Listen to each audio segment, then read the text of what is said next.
Hello, David. So this is the final table of a $10,000 buy-in online tournament, the Spring Championship of Online Poker. Here we have Talal, rate a lot.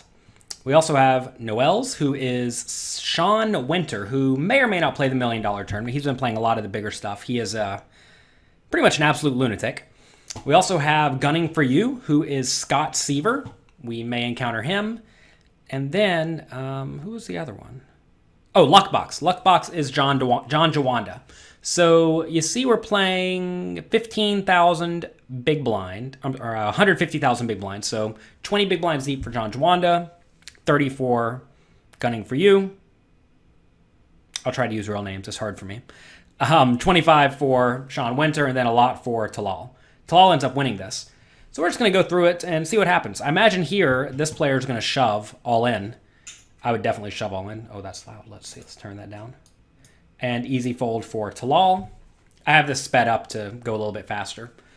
Let's see if this Queen Jack offsuit opens. It probably shouldn't, just because there are too many people yet to act. I mean, I don't hate a raise, and I imagine Sean Winter will at least consider it because he's a bit of a lunatic. But from this early position, I think it's probably better to fold. This is a spot where if you look around, all these stacks are pretty great shove stacks, right? And whenever everyone yet to act has a pretty good shove stack, I think you probably want to be somewhat snug because you're going to get shoved on a lot. If this 8-7 suited was a little bit shallower, I would like a shove, but he's a little bit too deep.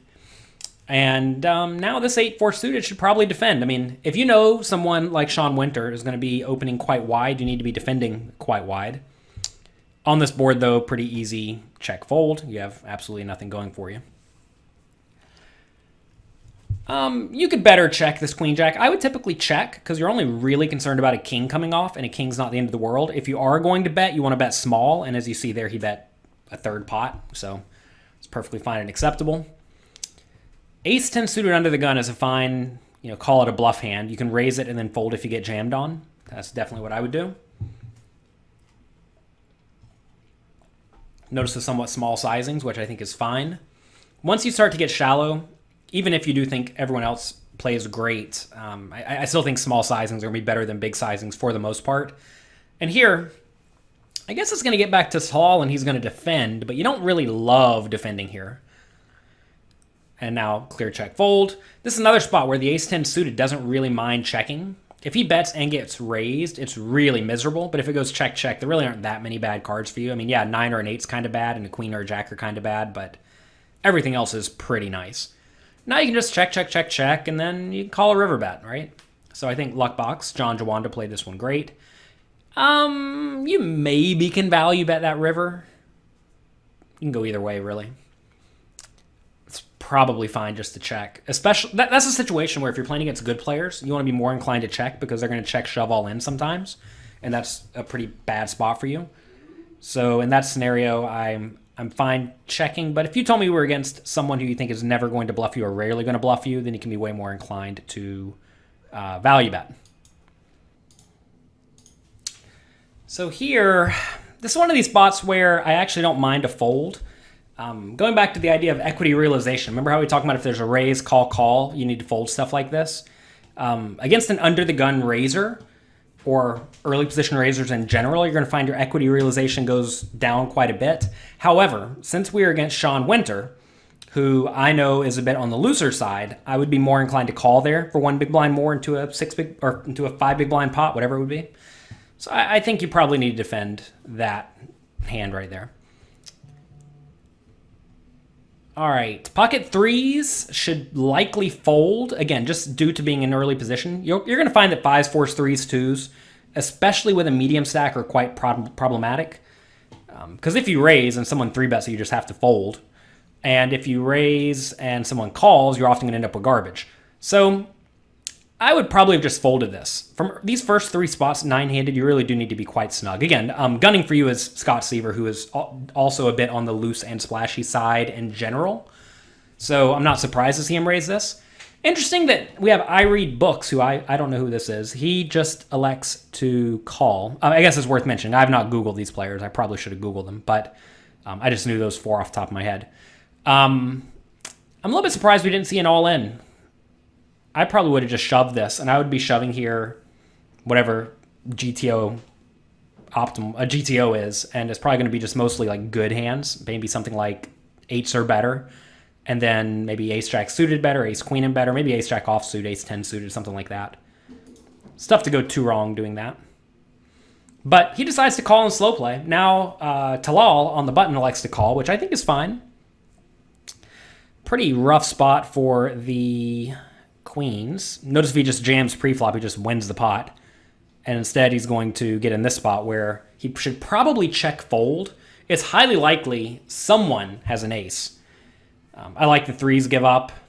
I do think this ace jack should bet. This is a spot, though, where I think he needs to either bet smaller or bigger. Notice the stacks he's dealing with here, right? If he bets the flop and someone calls, pot's going to go up to 3 million. So basically everyone's going to have a pot size bet left. I would have much preferred instead either him betting very small, because notice he's not really worried about getting outdrawn here, like 380K, and then bet something like $1 million on the turn, then jam the river, or bet slightly bigger on the flop. And I think I would prefer slightly bigger on the flop, although I don't mind the small bet size either.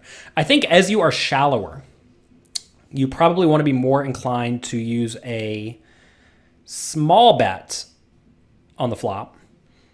I'm sorry. If you're shallower, you want to use a big bet on the flop because you don't mind protecting equity. You really just don't want to get outdrawn. Whereas when you're a big stack, you don't really mind if you lose 3 million chips to someone because it's not the end of the world for you. So I think as a big stack, you want to be betting small with a wide range of hands like gut shots and stuff like that, and your nuts. And then as a shallow stack, you want to be betting bigger for the most part, and then checking a few more of the gut shot type hands. So that's, I think, what you need to do. I'm not a big fan of this medium-sized bet. Like, notice right here, if you bet 300, or if you bet something like 450K, maybe he gets called by the queens. Whereas now when he bets 750, the queen should probably just fold. So that's the spot where he should either bet bigger to try to extract maximum value from an ace and just get it in, or he should bet smaller to try to get called by stuff that's drawing very, very thin. Sixes, same story. Under the gun, I would have just folded this. Sevens, yikes. What a crappy spot for sevens. Remember I said I probably should have something like eights earlier whenever I think it was gunning for you, Ray, so I don't know if this is an all-in. Calling's pretty rough, too. So I actually don't mind this fold, mainly because under the gun should be quite strong. It just so turns out he has one of the worst hands in his range that you are beating. So I don't really mind that fold. And I don't think you need to shove there. If you shove there against any reasonable under the gun range, you're going to be losing money. So I'm fine with that. All right. Rate a lot's probably going to raise the 10-8 suited. When you're the big stack, you should be raising a lot in these spots because it's really detrimental for any of these players to go broke. So seeing this fold here is actually quite telling. It lets us know that maybe he's not raising quite so wide into obvious shove stacks, which means that you should not be jamming over Talal quite as wide when he's raising into obvious shove stacks. 6-4 offsuit, you can either limp or fold or raise. You can really do whatever you want. With this stack, I'd probably just fold, and Yvonne does fold. So now, rate a lot's probably going to raise, and I imagine Luckbox just going to shove. I would be all in here with the king-queen. Wow, ace-6 offsuit under the gun opens. That is way too wide. Let's talk about this briefly. So this may look absurd, but with these medium stacks, if you don't think the big stack's going to mess around with you too much, you can open with some hands because it does look very, very strong. So if it looks very strong, what do you want to do? Well, you want to block their shoving range, right? I mean, notice here we have 1, 2, 3, 4, 5 reasonable shoving ranges, maybe 4 reasonable shoving ranges if you're not counting Pablo. So given that is the case, you want to raise with ace-x as a blocker. So the question is, how wide do you want to go? Like, you probably don't even need to be raising ace-10 offsuit under the gun. So, I mean, maybe ace-10 is a reasonable hand to add to your range, or ace-9, or maybe ace-8. I don't think you need to go to ace-6, but, you know, we see it happening. So now, Ray Delata likes to call. I think this is fine. You may also want to 3-bet this as a bluff. Notice Luckbox now just folds, which, I mean, I get it. I think this is probably a little bit tight. I would not mind the jam all in. It would be, like, I don't think you're winning a ton of money by jamming king-queen suited here, but if we think Rate a lot splashing around with suited connected type stuff like king-jack suited, queen-jack suited, jack-10 suited, etc., and we think under the gun's opening reasonable or maybe wider, it's probably fine. If we think under the gun is tight, which I'm very shocked this ace-6 offsuit raised, I don't hate the fold so much. Notice he's not calling, though, because when you're calling, you're putting in 10% of your stack just hoping to get there. And when you get there, there's no guarantee you're going to get paid off. So I get why he folded. I think I would have just found the all-in, though, because king-queen suited is really, really, really good. Jack-7 suited is going to call, obviously. And now I think this Marco should just check fold. This is a spot where Ray-a-lot should have a lot of big connected suited cards. And gunning for you in the big blind should at least have something, right? And sure enough, notice here, like I don't mind this Jack-7 suited defend multi-way because it's suited and it's, it's reasonable. So if Marco is going to bet, he wants to bet small because the king's never folding. So he wants to bet a small amount to lose less whenever he happens to be beat. Now he's just giving up. I think Ray-a-lot should bet very large here. Maybe 1.7 million. This is a situation where if you have a gut shot, you really want to maximize fold equity. And if you get check jammed on, it's not the end of the world because gut shots aren't coming in that often anyway. So I like a big bet here with everything in your range. I do think he needs to float with all of his flush draws and stuff like that. If he bets a flush draw big and gets jammed, he just has to call it off. The alternative line is to bet small, like 600K and then jam the river a lot. This pot will go to 3.3 million. Opponent will have 4 million. You can then make a little bit of an overbet on the river, and that's a pretty strong line to try to get this player off everything worse than a king. And when he checks this turn, he probably doesn't have a king, right? So now he just has a lot of aces, queens, which you block, jacks, tens, etc. And that's fine. I mean, like those are the hero call hands. Is the guy really hero calling it off with jacks here? Probably not, right? So he does go 800, which I think is fine. Whenever your opponent bets the flop small and then checks, the opponent usually just doesn't have a whole lot, right? When they don't have a whole lot, usually the small bet is ideal. But there is always this ICM pressure in mind that the big stack can apply a lot of aggression on the medium stacks. And when that's the case, you should be making that play with your best hands too, so you're at least somewhat balanced. So raise from queen jack, I would definitely call the 9-8. I guess this is a spot where you should just fold the 9-8. It's pretty brutal when you check and the opponent bets like 250K and you have to fold because you do have two overcards and that has a lot of equity. Notice that Pablo does go a little bit bigger, I guess to try to make more hands like this fold, which I think is reasonable. And especially as your opponent does go bigger, you should be folding the 9-8. As your opponent goes smaller, you need to be more inclined to call with just overcards. Certainly are not thrilled to call the overcards by any means.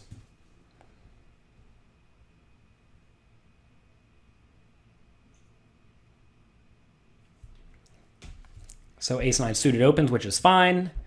And I imagine this is a spot where the 7-6 can call if it feels inclined. I mean, there's a chance Pablo 3-bets, but I think it'd be pretty ridiculous. I think you probably should defend the 7-6, but again, going back to that equity realization chart, you're going to find that the low connected hands, like 7-6 and 5-4, they don't really flop much equity very often. And with hands like that, you need to be somewhat inclined to just check fold.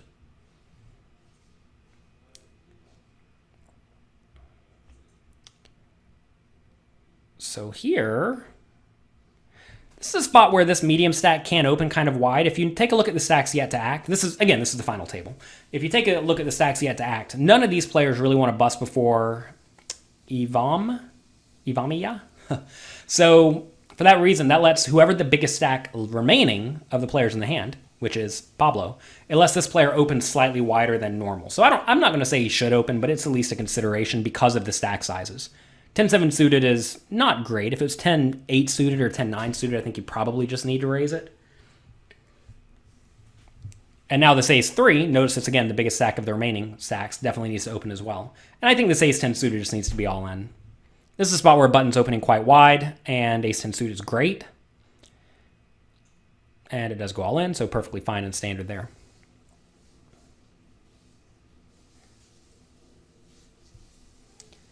This hand, I don't really think the king 3 suited should open in this spot, given the big blind is the big stack, who should be playing way more hands than the other stacks. 9-5 offsuit should fold. I mean, really, this should just be a walk. Queen 10 offsuit is not a great hand either. Like, I would have much preferred to raise the 10-7 suited on the previous hand because you're not raising into the big stack. And King 10 suited, I mean, 10, sorry, I say King 10. 10-7 suited is just a little bit better. Pocket 8 should definitely open, though. So, pretty easy open, I think, with this one. Sixes should probably call. I don't love it, but we're getting reasonable implied odds. 8-3 suited should probably still just fold. Even multi-way, even getting good odds, 8-3 suited is going to be dominated to death. Not necessarily dominated, but you're going to be against two big card hands. So you're really trying to make two pair better, and you're not really loving that, especially with this shallow stack. It's okay now. Should the 8s bet? If it bets, it should bet small. As you see, it does bet small. Sixes is in a pretty crappy spot, but should probably just fold, I think. It's somewhat likely that Rate a Lot, Talal, should have a lot of ace 10s, ace 9s, ace 8s, etc., like suited hands in his range. Ace 9 suited, ace 8 suited, maybe ace jack offsuit. And those are all hands that would definitely check call. They're just way more better check calling hands. Like, I'd much rather call a king queen in the spot than pocket sixes, because king queen can at least improve to a reasonable holding, whereas sixes can't really. Now on the river, do we bluff with sixes to try to get the opponent off of over pairs like 8s or 9s or 10s? And I would say probably not. You have to think that Pablo would check back a lot of aces on the turn just to really make sure he doesn't get check shoved, because getting check shoved here would be a bit of a disaster. So for that reason, I think you would just want to check with the sixes and hope to win, but you're not going to win very often here. You're going to be against a bad ace like ace-x suited or a king a lot, and those hands just aren't going to fold to a river bluff. So it's going to go check, check, and that's going to be it probably.